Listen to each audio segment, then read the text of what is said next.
Hi, வணக்கம் மக்களே. இது உங்கள் ருத்ரன் 2.0 சேனலுக்காக உங்கள் மூர்த்தி. மக்களே, அதாவது நம்ம நாடெங்கும் ஒரு பரபரப்பாக நடைபெற்ற ஏப்ரல் 23 நடைபெற்ற தேர்தலின் முடிவுகள் மே 4 அறிவிக்கப்பட்டது. அதில் 108 இடங்களை தனிப்பெரும் கட்சியாக 108 இடங்களை பெற்ற திரு சி. ஜோசப் விஜய் அவர்கள் முதல்வராக பதவியேற்றார்.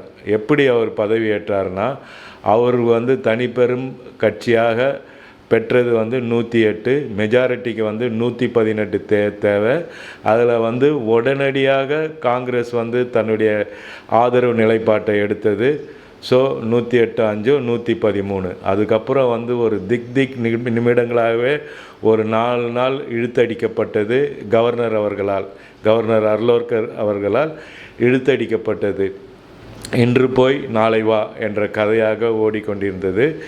பிறகுதான் அதாவது விடுதலை சிறுத்தைகள் தலைவர் தொல் திருமாவளவன் அவர்கள் அவர்தான் தன்னுடைய ஆதரவு நிலைப்பாட்டை கடைசியாக அறிவித்தார். ஸோ ஒரு வழியாக நேற்று 10 நேற்று விஜய் அவர்கள் 17வது சட்டமன்றத்தில் முதல்வராக பதவியேற்றார். பல சுவாரஸ்யங்கள் நடந்தது.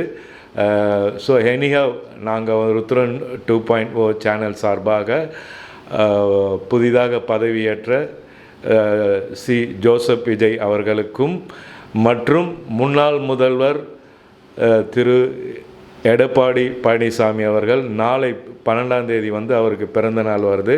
அவருக்கும் எங்கள் ருத்ரன் 2.0 சேனல் வாழ்த்துக்களை பிறந்தநாள் வாழ்த்துக்களை தெரிவித்துக் கொள்கிறது. அப்புறம் பல சர்ச்சைகளில் நடுவில் தான் விஜய் சிஎம் பதவியேற்றார். அதில் முதல் சர்ச்சை என்னன்னு சொன்னால், அந்த வாழ்த்து பாடல், அதாவது 3வது இதுவாக நம்மளுடைய தமிழ் தாய் வாழ்த்து, அதாவது முதல்ல வந்தே மாதரம், அதற்கு பிறகு தேசிய கீதம் ஜனகணமன, அதுக்கப்புறம்தான் தமிழ் தாய் வாழ்த்து இது பண்ணாங்க. அது பல சர்ச்சைகளை உருவாக்கியிருக்குது. அப்புறம் விஜய் ஒரு 3 கையெழுத்தில் கோப்பில் 3 கையெழுத்திட்டார். அதில் ஒன்று இலவச மின்சாரம், அதுவும் ஒரு பல சர்ச்சைகளை உருவாக்கி இருக்குது. அதுக்கப்புறம் சிங்கப்பெண், அதாவது காவல்துறையில் அதிரடிப்படையாக பெண் காவலர்களை சிங்கப்பெண்ணாக நியமிச்சிருக்காரு. ஐஜி தலைமையில் நியமிச்சிருக்காரு. 3வது கையெழுத்தாக அதாவது போதையில்லா தமிழகத்தை உருவாக்க போகிறேன்ட்டு சொல்லியிருக்காரு. இந்த போதையில்லா தமிழகத்தை உருவாக்குறதுக்கு அந்த ஸ்கூல் பசங்கள்லாம் கெட்டு போகிறாங்கன்ற ஒரு காரணத்தை சொல்லியிருக்காரு. அது வாஸ்தவமான காரணம்தான். போதையில்லா தமிழகத்தை வரவேற்க எங்கள் ருத்ரன் 2.0 சேனலும் வாழ்த்துக்களை தெரிவித்துக் கொள்கிறது. அப்புறம் இந்த 17வது சட்டசபையில் எல்லா எம்எல்ஏக்களும் பதவியேற்றாங்க. குறிப்பாக உதயநிதி ஸ்டாலின் சட்டசபை எதிர்க்கட்சி தலைவராக பதவியேற்றுட்டார். 2 பேரும், சிஎம்மும் எதிர்கட்சி தலைவரும் எதிரெதிர் அணியில் உட்கார்றாங்க. ஸோ இது ஒரு நல்ல ஒரு ஆரோக்கியமான கண்கொள்ளா காட்சியாக இருந்தது.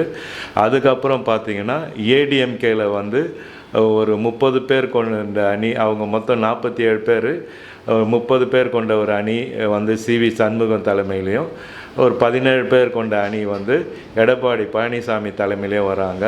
ஸோ இது இப்படி ஒரு நிலைமை உருவாகிருக்கிறது. இதெல்லாம் நம்ம விரிவாக நம்ம காணலாம்.